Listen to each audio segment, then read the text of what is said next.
Index minimum wages with inflation, यानी कि न्यूनतम मजदूरी आय को बढ़ती महंगाई के साथ जोड़िए। Ma'am, inflation erodes purchasing power. Inflation वो महंगाई वो दीमक है जो आपकी परचेजिंग पावर, आपकी संपत्ति को खा जाती है। इसीलिए आज मैं कहना चाहता हूं कि जैसे बेल्जियम जैसे देशों ने ऑटोमेटिक इंडेक्सेशन ऑफ वेजेस लागू किया है, उसी प्रकार हमारे देश में भी मिनिमम वेजेस की ऑटोमेटिक इंडेक्सेशन होनी चाहिए। और यहां मैं बताना चाहूंगा कि मेरे नेता अरविंद केजरीवाल जी ने, हमारी आम आदमी पार्टी की सरकार ने देश में सबसे ज्यादा मिनिमम वेजेस दिल्ली में देने का काम किया। दूसरा मेरा महत्वपूर्ण सुझाव, rework the agricultural pricing formula, यानी कि जब किसान खुले बाजार में अपनी फसल बेचने जाता है मैम, तो वहां पर एक मिनिमम रिजर्व प्राइस होना चाहिए, यानी कि उस प्राइस के नीचे किसान की कमाई नहीं होगी, किसान को उस रेखा के नीचे का दाम नहीं मिलेगा। इससे प्राइस वोलेटिलिटी से किसान बचेगा, इकोनॉमिक सिक्योरिटी किसान को मिलेगी और प्रोडक्शन में कंटिन्यूटी रहेगी। मेरा तीसरा सुझाव, legal guarantee to MSP in accordance with Swaminathan commission report. Swaminathan commission report की बात सुनते सुनते कि हम लागू करेंगे,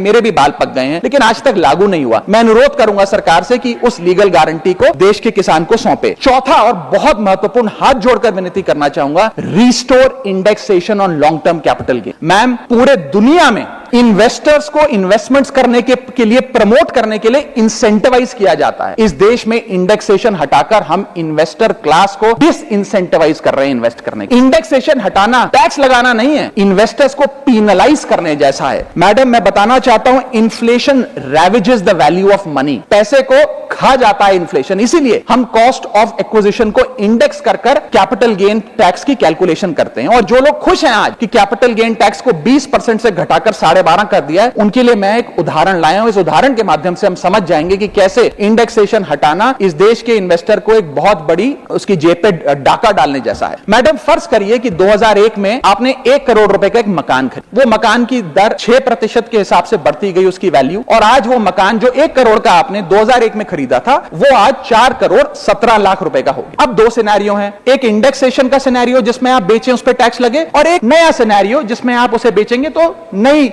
रेट के अकॉर्डिंग उस पर टैक्स लगेगा। मैं पहले पुराने सिस्टम के हिसाब से, इंडेक्सेशन वाले सिस्टम के हिसाब से उस पर कितना टैक्स लगेगा वो आपको बताना चाहता हूं। आज वो मकान जो आपने वर्ष 2001 में 1 करोड़ का खरीदा था, वो आप 4 करोड़ 17 लाख रुपए का बेचती हैं। तो आपकी सेल प्राइस 4 करोड़ 17 लाख, लेकिन आपकी purchase price, inflation adjusted indexed purchase price 1 crore नहीं, लगभग 3 करोड़ 60 लाख के आसपास आती है। यानी कि आपका sale price minus purchase price, जो प्रॉफिट ऑन सेल है, वो 54 लाख रुपए होता है। उस 54 लाख रुपए पर 20% के अकॉर्डिंग आप पे टैक्स लगता है। यानी कि इंडेक्सेशन वाले फॉर्मूले से आपको कुल टैक्स 10,80,000 रुपए देना पड़ता है। मैं राउंड ऑफ करके 11 लाख रुपए किया। लेकिन जो नई व्यवस्था है जिसमें इंडेक्सेशन आपसे छीन लिया गया है, उसमें sale price 4 crore 17 lakh, cost price 1 crore, मुनाफा 3 करोड़ 17 लाख, उस पर 12.5% टैक्स, यानी कि टैक्स कुल मिलाकर आपका बनता है 39,62,000। यानी कि नई व्यवस्था में वही 1 करोड़ का मकान अगर आप बेचेंगे आज 4 करोड़ 17 लाख का, तो आपको लगभग 40 लाख रुपए टैक्स देना पड़ेगा, और पुरानी व्यवस्था में आपको मात्र 11 लाख रुपए टैक्स देना पड़ेगा। यानी कि 40 माइनस 11 लगभग 29 लाख रुपए का एडिशनल टैक्स आपको देना पड़ेगा मात्र 1 करोड़ रुपए के प्लॉट की सेल पर। यह है इंडेक्सेशन का खेल। इसीलिए इंडेक्सेशन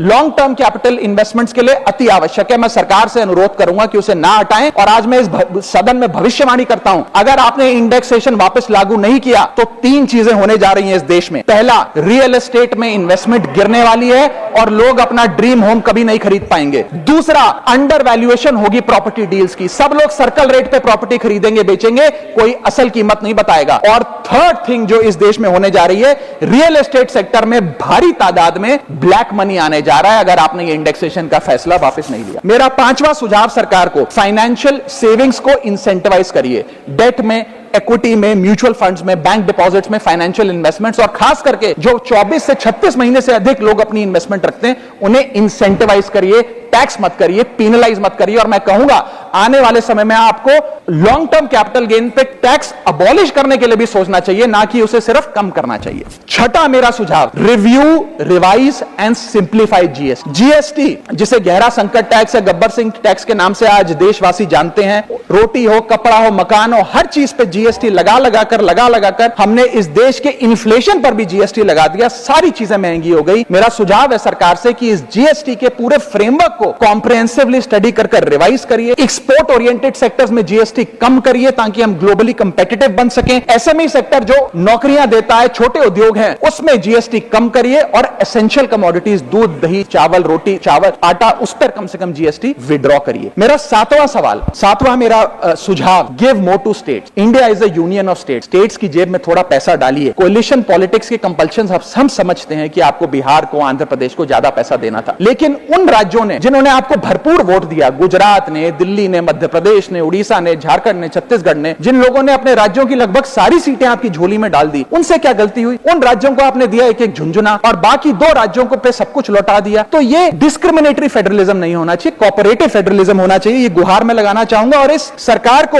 एक बुरी आदत है सेस और सरचार्ज लगाकर पैसा वसूलने की। सेस और सरचार्ज वो टैक्स है सरकार का जिसे उन्हें राज्यों के साथ बांटना नहीं पड़ता, वो डिविजिबल पूल में नहीं जाता। इसीलिए सरकार सेस और सरचार्ज लगा लगाकर आम आदमी से पैसा वसूलती है। मैडम, अगर केंद्र सरकार 100 रुपए कमाती है तो उसमें से 18 रुपए सेस और सरचार्ज के जरिए कमाती है, यानी कि मात्र 82 रुपए, 100 में से 18 हटा दीजिए, 82 रुपए डिविजिबल पूल में जाता है जो राज्यों में बांटा जाता है। 18 रुपए सीधा सरकार की जेब में जाता है। मैं अनुरोध करूंगा कि सेस और सरचार्ज की या तो इस प्रथा को बंद करें या वो भी डिविजिबल पूल में डालकर स्टेट्स के साथ बांटे। मेरा 8वां सुझाव, जीएसटी कॉम्पनसेशन जो राज्यों के लिए बंद कर दिया गया है उसे कम से कम 5 साल और दी। कई ऐसे राज्य हैं, तमिलनाडु है, महाराष्ट्र है, पंजाब है, गुजरात है, जिनकी अर्थव्यवस्था आज जीएसटी कॉम्पनसेशन के पैरों पर खड़ी हुई है, जो आज हमारे बजट का 10 से 15% हिस्सा इनकम का जीएसटी कॉम्पनसेशन से आता है। मैं अनुरोध करना चाहूंगा सरकार से कि कम से कम 5 साल और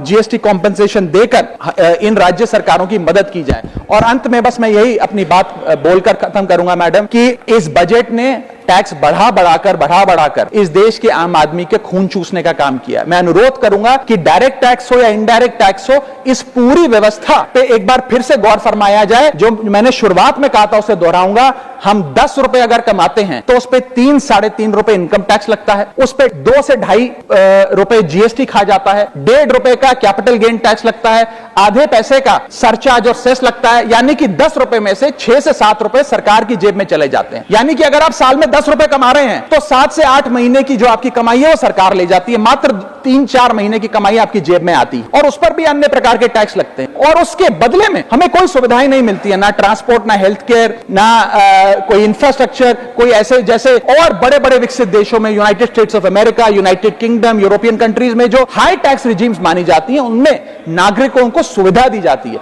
लेकिन उसके बदले में दिल्ली में, हिंदुस्तान में, देश भर में कोई ऐसी सुविधा केंद्र सरकार नहीं देती है। इसीलिए यह कहा जाता है that we impose taxes like the Europeans do to get services like sub Saharan countries. मैं अनुरोध करूंगा सरकार से कि इस टैक्स फ्रेमवर्क को डायरेक्ट हो या इनडायरेक्ट टैक्स हो, उसका भी एक कॉम्प्रिहेंसिव रिव्यू करे। लेकिन इस बार सरकार ने वो अचीव कर लिया जिसे अचीव करना संभव ही नहीं था। इस सरकार ने इस बजट से लगभग देश के हर वर्ग को निराश, they have managed to displease all sections of our society. In fact sir, Bharatiya Janata party के अपने समर्थक भी, अपने वोटर भी इस बजट से बेहद निराश। सर, बजट 2024 में सर पिछले 10 सालों में टैक्स लगा लगाकर सरकार ने एक देश के आम आदमी का खून चूस लिया। अब आप मानिए आप 10 रुपए कमाते हैं, उसमें से 3 साढ़े 3 रुपए आप इनकम टैक्स के माध्यम से दे देते हैं, 2 रुपए 2.5 रुपए जीएसटी आपका चूस लेता है, 1.5-2 रुपए आपका कैपिटल गेन टैक्स लगता है, सेस सरचार्जेस 1-1.5 रुपए के लग जाते हैं, तो मात्र 10 रुपए में से 7-8 रुपए तो सरकार के खजाने में चला जाता है। तो आम इंसान को मिलता क्या है, आम आदमी को मिलता क्या है? और सरकार जो हमसे इतना टैक्स लेती है उसके बदले में सरकार हमें देती क्या है?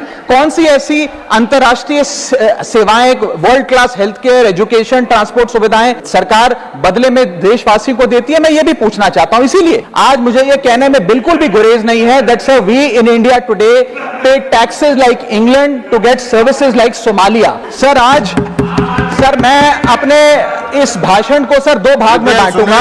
पहले भाग में मैं सर सरकार की इतनी दुर्दशा 2024 के चुनावों में क्यों हुई और आज की आर्थिक स्थिति क्या है उस पर बात करूंगा, और दूसरे भाग में कुछ सुझाव भी सरकार को दूंगा। सर, पहले 2019 में भारतीय जनता पार्टी की 303 सीटें थी। देश की जनता ने उन सीटों पर 18% जीएसटी लगाकर इनको 240 सीटों पर ला खड़ा किया। सर इसके कई कारण बताए जाते हैं। कोई कहता है कि धर्म का कार्ड नहीं चला, कोई कहता है जातीय कारण है, तो कोई कहने लगता है कि टिकट डिस्ट्रीब्यूशन में कमी रही। सर ये सब ऊपरी ऊपरी कारण है। मैं 3 कारण बताता हूं जिस वजह से भारतीय जनता पार्टी की ये दुर्दशा हुई। सर मैं यही कहना चाह रहा हूं कि कई कारण बताए जाते हैं चुनावी हार के, लेकिन मेरे मुताबिक 3 महत्वपूर्ण कारण है। पहला कारण इकोनॉमी, दूसरा कारण इकोनॉमी और तीसरा कारण भी इकोनॉमी। मैं इकोनॉमी की बात कर रहा हूं, चुनावों की बात नहीं कर रहा। सर पहला कारण, सर मैं बैठ जाता हूं सर, इनको चिल्लाने दीजिए, मैं बैठ जाता हूं सर। माननीय सदस्य बैठिए। सर